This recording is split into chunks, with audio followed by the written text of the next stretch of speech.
Assalamualaikum warahmatullahi wabarakatuh. Perkenalkan, nama saya Ira Meida. Di sini saya akan melakukan tindakan keperawatan, yaitu penilaian Glasgow Coma Scale atau GCS dan pemeriksaan meningitis.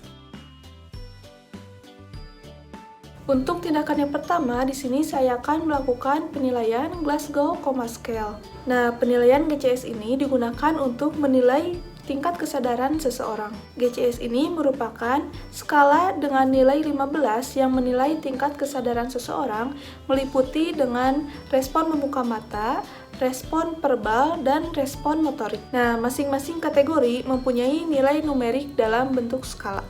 Berikut penjelasannya. Penilaian yang pertama itu pada mata atau eye. Nah, di sini untuk nilai tertinggi itu bernilai 4 dan untuk nilai terendah itu bernilai 1. Nah, untuk nilai 1 itu si pasien tidak akan memberikan respon atau reaksi apapun saat diberi rangsangan nyeri.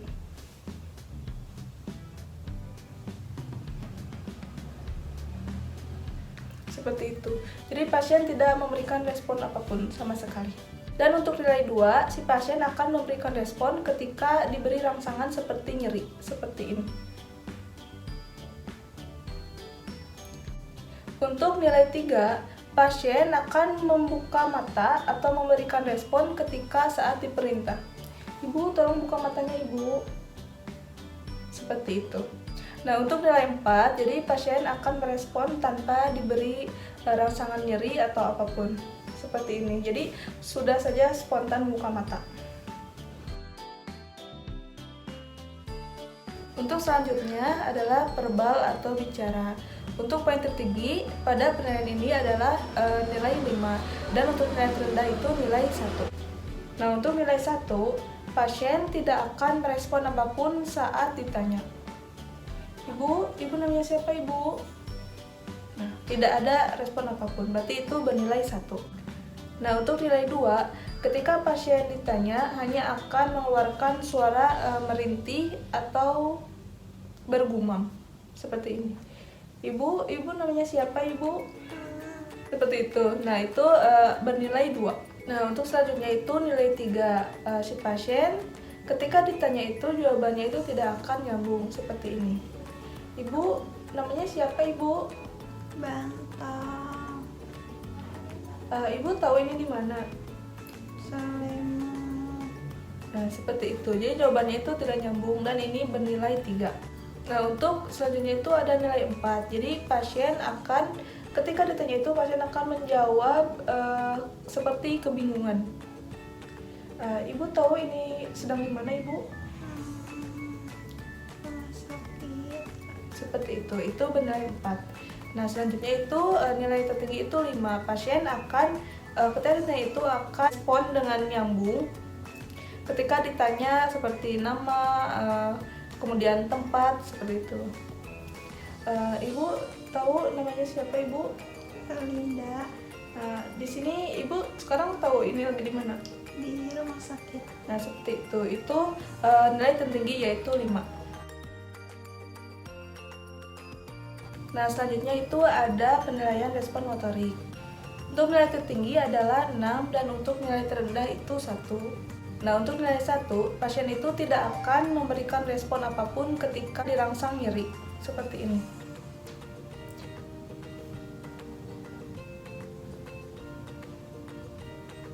Kita bisa memberikan rangsangan itu pada sternum, kemudian bahu, dan ujung kuku seperti ini. Nah, karena pasien tidak memberikan respon, jadi ini bernilai 1. Untuk nilai 2, pasien ketika dikasih rangsangan nyeri akan memberikan respon desebrasi seperti ini. Kita mulai dari sternum, kemudian bahu, kemudian ujung kuku.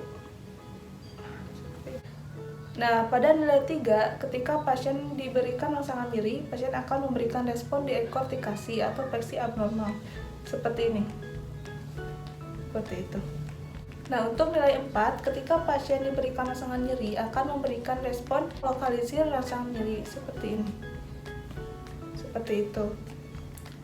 Nah, untuk nilai 5, pasien akan menghindari nyeri.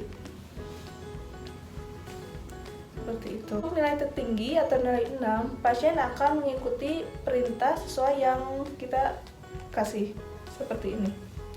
Ibu tolong angkat tangan kanannya, Ibu. Angkat tangan kirinya. Nah, jadi pasien akan memberikan respon yang benar sesuai dengan perintah. Untuk tindakan selanjutnya, saya akan melakukan tindakan pemeriksaan meningitis. Nah, pemeriksaan meningitis ini juga disebut dengan pemeriksaan meningial. Pemeriksaan meningial ini merupakan pemeriksaan pada saraf, baik digunakan pada dewasa atau anak-anak untuk menilai apakah seseorang itu mempunyai tanda-tanda kelainan selaput otak atau biasa disebut dengan meningitis. Berikut penjelasannya. Assalamualaikum Ibu. Perkenalkan, nama saya Parawatira yang berdinas pada pukul 7 pagi sampai 2 siang. Apa kabar Ibu hari ini? Alhamdulillah. Nah, Ibu, untuk hari ini saya akan melakukan tindakan pemeriksaan fisik meningial atau pemeriksaan fisik meningitis. Untuk waktunya itu sekitar 10 sampai 15 menit. Apakah Ibu bersedia?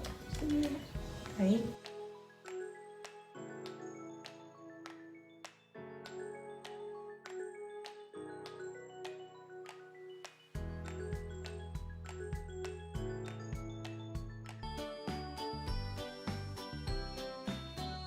Untuk yang pertama perlu diperhatikan itu kita harus menghilangkan alas atau bantal agar si tangan dan kaki itu lurus.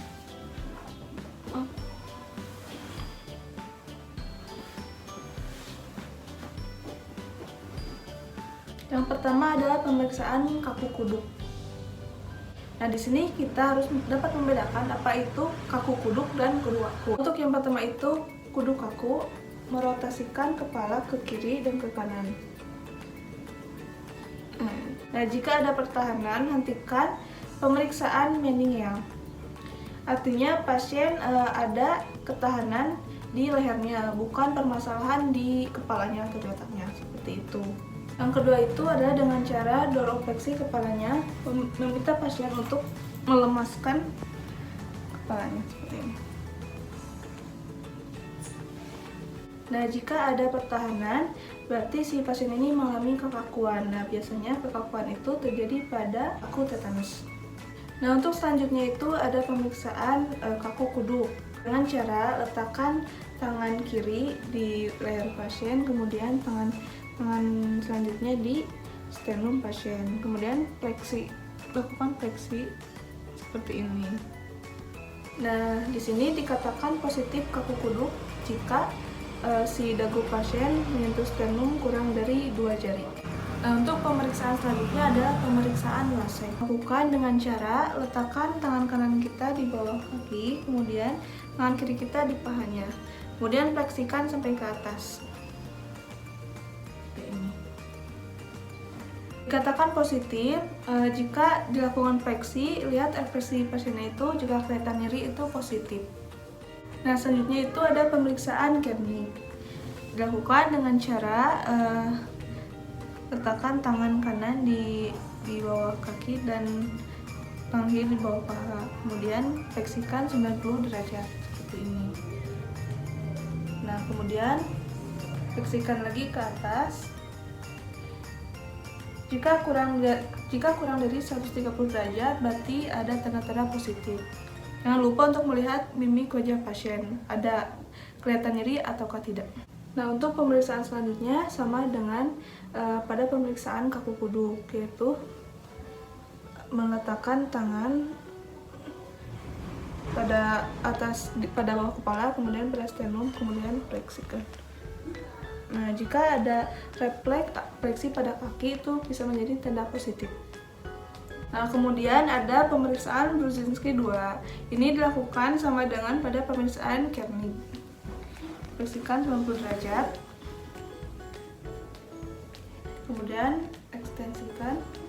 Nah, jika ada refleks pada kaki yang sebelahnya itu berarti itu bisa menjadi tanda positif.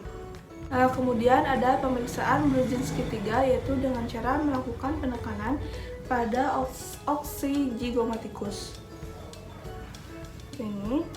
Nah, Kemudian jika ada refleks pada tangan atau siku, itu bisa menjadi tanda positif.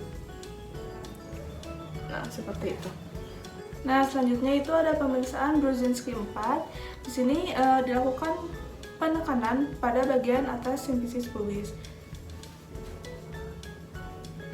Nah, jika ada refleksi seperti ini, berarti itu bisa menjadi tanda positif. Nah, baik Ibu, untuk pemeriksaan fisik meningelnya udah selesai. Terima kasih atas kerjasamanya Ibu ya. Saya pamit dulu. Wassalamualaikum. Salam. Sekian tindakan keperawatan yang saya lakukan. Mohon maaf bila banyak kesalahan. Terima kasih. Wassalamualaikum warahmatullahi wabarakatuh.